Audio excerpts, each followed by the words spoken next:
অনেক সময় বাসায় অনেকে হয়তো আসে, আমার ছোট মাছ রান্না দেখে অনেকে আমাকে বলে যে আপনি ছোট মাছ যে এভাবে সবজির মধ্যে দিয়ে আপনি নাড়েন, আপনার মাছগুলো ভেঙে যায় না? তো না, এটার উত্তর হচ্ছে না। এবং হ্যাঁ, নাড়লে ভাঙবে, নাড়ার মতন নাড়তে হবে, নাড়াটা খুব সাবধানে নাড়তে হবে। আবোল তাবোল নাড়লে মাছ ভেঙে যায়।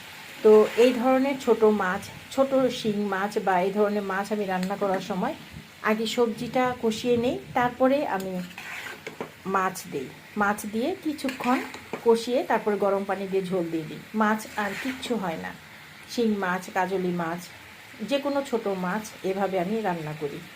হাতে মাখিয়ে সবজিটা দিলে সবজিটা মজে না, সবজিটা আমার কাছে কেন যেন ভালো লাগে না। তো এভাবে সবজি কষিয়ে আমি মাছটা দিয়ে দিই, তারপরে ঝোল দিয়ে দিই, খেতে খুব ভালো লাগে। এই তো, এই যে আমি নাড়ছি কিন্তু মাছ কিন্তু কিচ্ছু হচ্ছে না, কিচ্ছু হবে না। এভাবে আমি আজকে হলো সবজিটা কষিয়েছি, তারপরে আমি মাছটা দিয়ে এভাবে আরেকটু কষিয়ে আমি ঝোল দিয়ে দেব, রান্না হয়ে যাবে।